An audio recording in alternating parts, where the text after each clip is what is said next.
The next speaker is someone who I've known for many years as well, and he's someone who's actually amazing. About, I don't know, was it 18 years ago or so, I worked for a company called Okini, and we did loads of collaborations, including ones with Levi's Europe and Levi's Japan. And during that time, we did a tailoring project based on the Bing Crosby jacket, which is now famous for other reasons. But the designer, well, the graphic designer who was on that project with us was actually Nick Williams, and he's very kindly able to share his time with us today. And he launched an amazing book last year about denim branding, and he's very, very, very knowledgeable. He's worked for practically everyone. That's amazing. So, Nick, take it away. Thank you very much. Thanks for inviting me along to speak today. A little disclaimer to begin with. I'm not an expert on sustainability or recycling.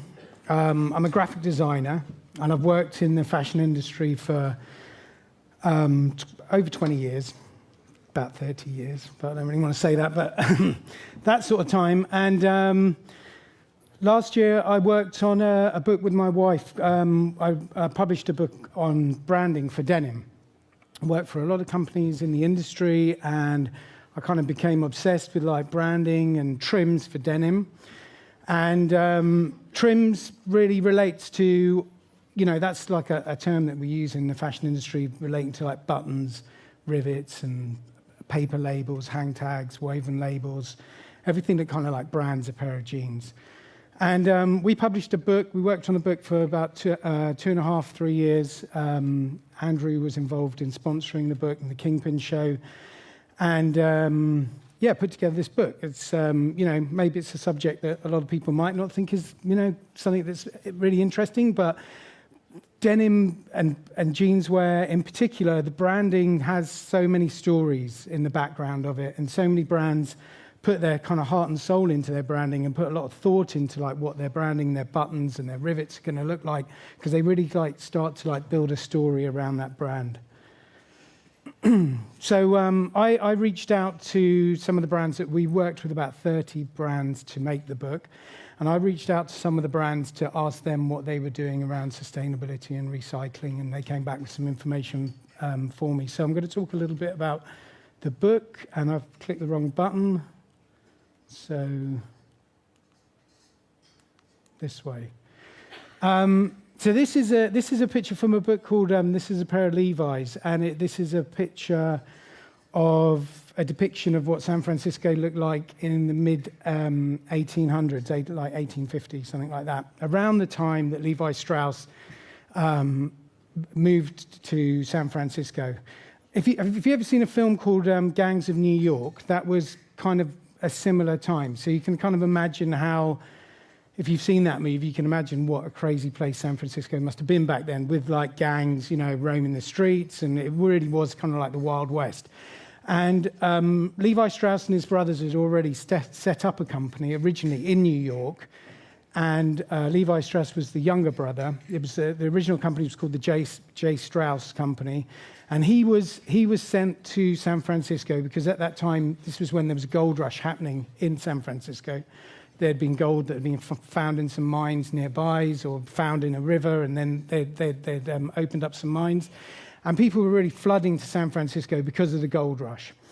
And for the first 20 years of the company, Levi Strauss didn't have anything to do with like making jeans. He wasn't making, jeans and stuff, but he was reselling what they called like dry goods and supplying a lot of these people that had come to San Francisco for the gold rush with all sorts of equipment or garments. And really the people that made money out of the gold rush were the people that had come to San Francisco and set up companies and were supplying these people that were like crazy, like, obsessed with the gold and stuff. So Levi Strauss and his brother-in-law, they used to go down to the docks, and the ships would come in with different cargoes, and they would bid. They would have auctions on the side of the piers there, and they'd buy whatever it would be, like fabric or clothing, and they would sell those on to the people that were in San Francisco for the gold rush.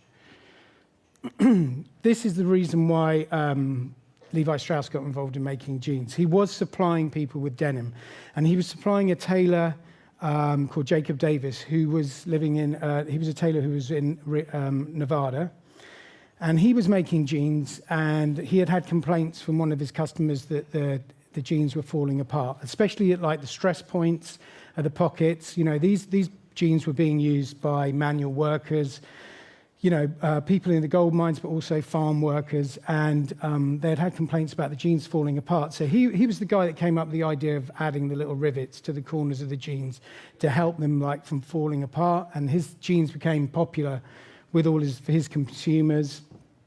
And he didn't have the money to get a patent for this, to make this like an intellectual property that was just for him, so no one else could use it. So he wrote to Levi Strauss, who was his fabric supplier, and they went into a partnership, and eventually Jacob Davis ended up moving to San Francisco and heading up the factories and heading up the production of denim.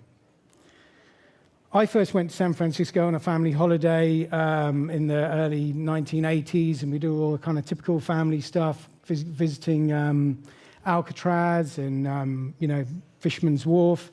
And I remember that was my brother was getting, you know, his first pair of like Levi's jeans, and getting a pair of Levi's jeans back then in the early 80s. There was no like Levi's stores in the UK, so it was like a real kind of precious commodity, and it really kind of stood out against a lot of the other denim at the time. It had like this branding and labeling on it that talked about the rivets and the making of it, and everyone at the time was obsessed with like the shrink to fit denim.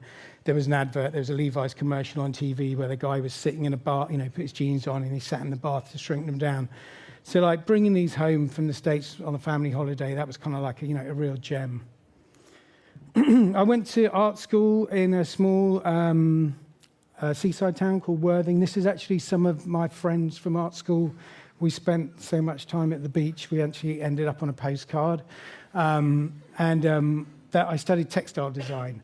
And a lot of people weren't going to university back then. I mean, I think they say that like in the 1970s and early 80s, this was like the mid-80s, but only like 5% of people, 5% of the population was going to university there back then. I think it's about 50% now.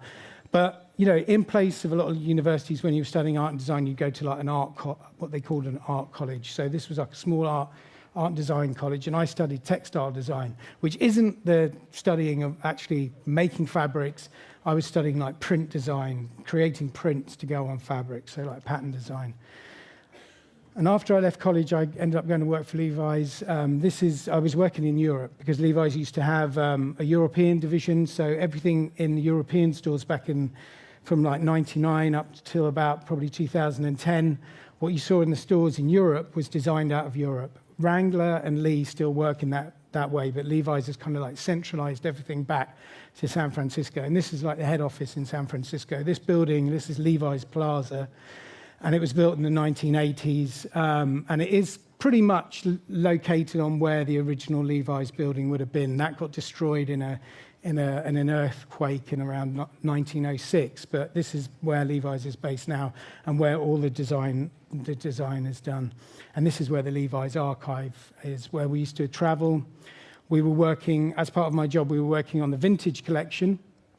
So we travel over to San Francisco and visit the archive, and part of my job was recreating all of these like branding pieces. So that's where the kind of obsession became with all of these like different elements.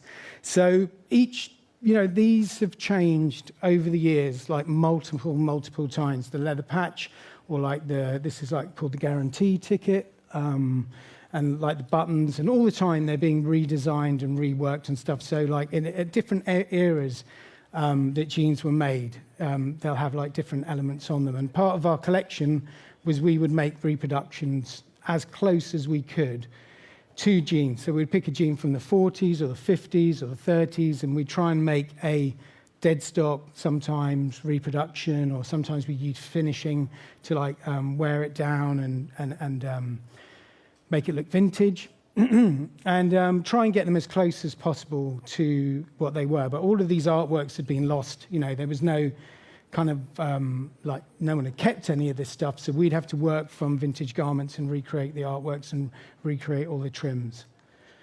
So now with my company, we work on graphic design for a lot of brands. We design, you know, T-shirts and embroideries for garments. We also do textile design. And then we do branding as well. This is actually something that I worked on when I was working at Puma. I worked at Puma for a couple of years, and I got to work again with an old Levi's colleague of mine, Mark Westmoreland, and Puma wanted to get into denim. Being a sportswear brand, to make that more, credible, they partnered up with the Japanese brand Puma, Evisu, and they did a Puma Evisu collaboration. So the branding was all around a kind of love affair between the two brands. It had a Valentine's Day release. We created this little button with the Puma logo becoming a heart, and on the pocket bag print, there was kind of like it was as if someone had written in a school book, like a sort of love note to someone. And I also now I'm lecturing on a course. A friend of mine started a design course down at the University of Chichester. And we do a module on branding for denim. So I set the students a project to design a set of branding for a pair of jeans. So it's either like a brand that they know or a brand that they've kind of made up. So that's some of the students' work there. This is the Rose Bowl in LA. I don't know if anybody heard of this place. Yeah. So this is kind of like a mecca for people that are like searching for denim, old vintage denim, and also designers. This is like a big inspiration. Part of the inspiration is designers will make sure that if they're doing a trip to LA, it might coincide with the Rose Bowl. It's one of the biggest vintage markets. It happens once a month in the car park of a football stadium in Los Angeles. And this is where people who collect denim, people who go out and like search for denim, people that maybe like some of the people that like, maybe go down mines looking for denim, maybe not so much taking it there. But like some of these guys, they travel across the States, knocking on people's doors. Hey, have you got something in your barn? Have you got something in your basement? And they'll gather together like vintage denim and they'll bring it to the Rose Bowl. And people will come there. It opens at about 6 o'clock in the morning. And guys turn up with like a little headlight on their heads, like a miner's light, and they'll like be searching through all the denim, getting in there. Like it gradually gets cheaper to go in as the day progresses. They charge more at like 6 a.m. So like the good stuff tends to go early. But the way that all of these people really know, when these jeans are from is from the trims. It's from looking at all these little clues that are like left in the history of these little iterations that had happened to the way that like leather patches, the way that buttons had been redesigned. And people can look at a pair of jeans and go, okay, that button was only like that at this, at this time in history, but the leather patch was like that for a shorter amount of time. And by adding up all those clues, they can try and pinpoint when those jeans were from.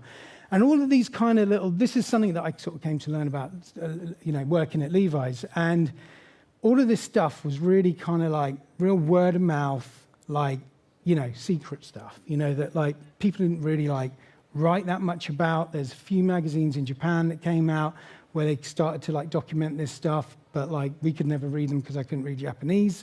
But like, this information, like I started to learn kind of like picking up and working on different like eras in the reproduction market. So as an example, the Second World War meant a lot to like branding for denim. During the Second World War, the US government brought in a lot of regulations around how jeans could be made, how jeans could be branded, to save on materials for the war effort. So the little rivets on the what we call like the match pocket or the coin pocket, they were like removed, and these buttons, like this top button, the Levi's branded Levi's button was replaced with this like donut button, the little laurel leaf button that obviously saves on materials. That just little bit of material that's like left from like it being a donut button. Also the stitching on the back pocket, we call that the arcuate, which means like bent like a bow. But that stitching was like deemed to be just decoration, so like Levi's weren't allowed to use it. But it was kind of like such an important piece of branding for them that during the Second World War they actually like painted In the factory, they got that like hand painted onto the back of the, so it's like slightly different on each pair of jeans. It would like wear off eventually. But before the Second World War, a lot of other brands were using that exact same stitching, that accurate stitching on their jeans. And it was really only Levi's that kept it up during the Second World War. And that's when they saw their moment in time to register that as a trademark, as one of their trademarks. And then now, like other brands aren't allowed to use it. And if you come up with something that looks kind of similar to that, they'll go after any brand that does that. So, like other brands, like this is a brand that's by a couple of colleagues, a skateboard brand that's by a couple of old Levi's colleagues, Henry and Mark, who I used to work with at Levi's, and their branding they worked on the Levi's. Levi's does a skateboarding jean. I don't know if many people know about that. It's actually only sold through, you can only really buy it in skateboard stores. It's not really sold in like the regular Levi's stores.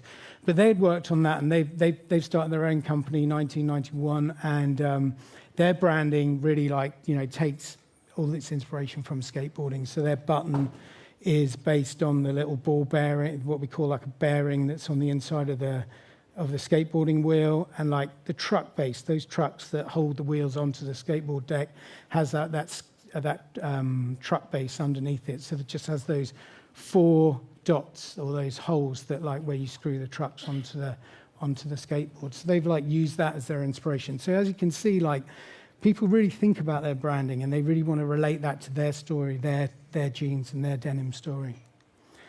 I recently collaborated on a little bit of branding with a guy called Eric John, who's he lives in New York. He's a third-generation Brooklyn. He lives in Brooklyn. He's a Brooklynite, I guess you call him. And he has his own denim company. He's making a lot of bespoke denim for people. But he was in the Peace Corps, and then he was an investment banker, and he was working on Wall Street and wearing a suit, I guess, and he gave that all up to make denim. He didn't really know anything about it. He was totally self-taught. He did a small course on pattern cutting and bought himself some machines, and now he's he makes a lot of bespoke denim for people. So you'll actually go there and have a fitting with him, and he'll make a pair of jeans for you. And this is the branding that he uses. So he really wanted to use the Brooklyn Bridge as part of his inspiration. So we designed together this the button with a silhouette, like the onset of the Brooklyn Bridge, and the back pocket stitching has that hint back to the Brooklyn Bridge. So that button was made by one of the companies that I collaborated with on the book. This is Scoville. They're a button manufacturer. They've been around since 1802. They're one of the oldest button manufacturers in the US, and they've made buttons for everyone like Levi's, Carhartt, Wrangler, not Levi's, but Lee, Wrangler, Carhartt. And they're doing a lot with sustainability now to, take down the consumption of water in their production line, and use a lot of the metal, the waste metal that they're using on their buttons to recycle that to make more buttons. They've refit out their factories with LED lighting to save on the waste from that kind of thing. So one of the other brands that I reached out to was Wrangler, who I featured in the book. They've recently come up with a system of applying indigo to cotton using foam instead of water. I don't know a whole lot about this process, but this is something that they're championing at the moment. So their branding is really talking about the sustainability. They've got 100% recycled paper branding on their hang tags, and they're really using that branding to get that message over to their consumers. Oh. Kings of Indigo, a smaller brand, but from Amsterdam, who have always really championed sustainability within their branding, within their whole kind of ethos for their brand. And they don't use leather patches anymore. I mean, not many people do now anyway, but more on, obviously, on high denim. But all of they've moved to vegan, a vegan alternative for their leather patch. All of their buttons and rivets are made out of recycled hospital material, old machinery from hospitals. They're using plastic bottles combined with cotton to make the pocket bag fabric for the pocket bag, the more tougher fabric for the pocket bag, 100% recycled flashes and labeling, which is, a lot of that comes from shoe boxes. I mean, I thought it was interesting when I wrote to them that they could actually tell me where like these things were coming from. It wasn't just like, oh, we're using recycled paper. It's like, no, it comes from like old shoe boxes, and like, you know, our buttons come from like old hospital material. Levi's I reached out to, and they are championing the idea of recycling and making garments easier to recycle. So they're making garments that have a kind of strict one fiber policy. So this shirt here, you know, normally there might be some synthetics in some of the labeling, maybe in the red tab or some of the woven labels within it, but it's all 100% cotton. The actual buttons are made from 100% cotton as well. I guess like compressed cotton.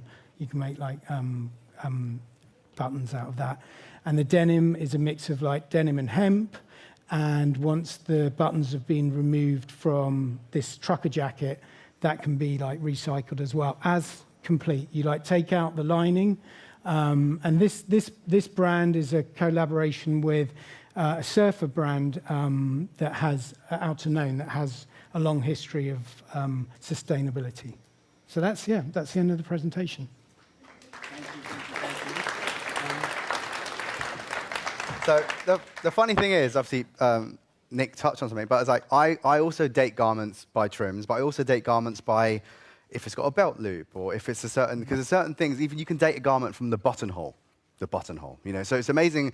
Of course, trims help. If there's some evidence of a leather patch or some details, you can easily narrow down the date to even a few years, to even the year, which is quite amazing. But thank you very much. Have you guys got any questions? Obviously, I got one question before we begin. Yep. I know for a fact that, you know, so you do a lot of graphic design work for labeling and printing. So there's a lot of now, of course, even with t-shirt graphics, there's a lot of sustainable solutions now, to even printing like solutions as well, right? So is there anything that you do in your company? Yeah, definitely. It's like something that you know, everyone's kind of like making that, you know, something that's part of their business. And like a lot of the collaboration I was working on recently, definitely like the inks, you know, all of this stuff like printing, dyeing, all of this stuff is very, very harmful, and like in every area. And very, very toxic as well. Yeah, very toxic. Yeah. You know, making the metal, you know, making the trims, making the buttons, everything you can think about that goes into making garments, you know, is bad historically. Yeah. On mass production scale. So like everyone is talking about how they can like make that better, dyeing, printing, embroidery. I know Scoville as well, but I know like YKK, they developed a whole range of trims that they're encouraging you to not go for the rusted treatment now, to go with the color that's literally the actual metal color itself, so it will age that naturally. So people are like reverting back to how trims were probably 30, 40 years ago. Because it got to an extreme where literally I could go to my garden, back of my garden, and get a rusted nut or whatever, and send it to YKK, and they'll copy that color exactly, which God knows how many chemicals they use to do that. But a lot of the time when people are first going to like someone like Scoville and saying like, you know, bringing a vintage button and saying we want to do something like that, they'd be like, we don't know how to do it. And they'd be like, that's your button. And they've forgotten how, you know, so they've recreated a lot of those like old ways of working. First question, I'll stop talking. There'll be a mic coming towards you. I've noticed that when you was doing all those companies with like Levi's and Puma, and you was combining with the jeans, you was finding an effective way to like brand them through like the buttons or the trimmings. I was just wondering, what do you think is the most effective way to brand something like for your brand through the garment? Well, I did hear from Avery Dennison, because I had reached out to them about some stuff, and they actually said that the leather patch was was the most important, you know, from a survey that they had put out. That was one of the not necessarily leather, but the patch, you know, like in that area there. That is one of the things that people look to the most about branding on jeans. I know a lot of fast fashion brands have got rid of the leather patch, saying that we're being sustainable, but actually they're being cheap. So it's just a funny thing how they regard themselves like they're saving cost. But you know, even Levi's back in the day and other companies, if they didn't want to use leather, they would use a canvas. Yeah. There are other solutions. Well, Levi's hasn't really been using leather for a really long time, Right. since the 50s. Yep, they use that's that right. jack-on, The jack-on which paper is like a type. paper. Yep. I mean, most of the Levi's that you buy in the store will have it's like a paper label in that area where Yeah. the leather patch is. Early, like, sustainable leaders. Any other questions for Nick, the branding expert? Thank you for your presentation. The last 40, 50 years, it seems that those larger brands have reduced the quality, focused on the branding and things, and now that seems to be changing. But those bigger brands, are they actually becoming more conscious and improving the quality of the material as well, or is it a vintage look? I think they are, like but maybe not in mass production. You know, actually, when I talked about the Second World War, a lot of the ways things were made prior to the Second World War were a lot better, and it's because of a lot of these restrictions that were brought in by the government. A lot of brands realised people are still buying this stuff. You know, we don't need to, even though because of the government regulations, certain things were taken off, or certain ways of making the jeans were changed. But a lot of these brands were like, people are still buying them. Let's just stop. Why do we need to bother making it or spending as much money on it? But within there's tiers, within denim. So maybe the more expensive denim, there is that idea of buying a pair of jeans and wearing it for a long time, maybe 5, 6 years. 10 years maybe, but obviously fast fashion doesn't work like that. They tend to fall apart a lot quicker, so they want you to kind of buy more often. I've got one more question. Yep. What's your feeling, or what's your thoughts? I definitely have a thought on it, on the Eleanor McCartney Foundation, the whole idea of not using rivets on a jean. Because for me personally, if it's not got a rivet on it, I don't class it as a jean. So that's me as a purist. So what was your feeling? I think that book that you mentioned, the Michael Harris book. Yeah. There's so many beautiful examples of reinforcing. Oh, circular rivets. Yeah. Or even the stitching. stitching, and even Lee has always, stitching the bar tack, the cross on the back of their jeans has always been an important part of their branding and their jean, and not riveted. But it's a point of view. But I think using recycled materials for rivets is a way of getting being more sustainable around that. If it is a sustainable goal to make a jean without rivets, then it's this generation of students and designers to come up with a concept. We'll do it. It's actually funny because back then, 100 and whatever, 30, 40 years ago, the rivet was, added to a pair of jeans for a different reason. Yes. And now maybe it's been taken away for a new reason. No, but but when you're limited by color, or if you're limited by one process, then it drives innovation as well. So. Sure. But anyway, any other questions for Nick? But before we have a short break, no. Thank you very much, sir. No problem. Very, very nice. Thank you again. And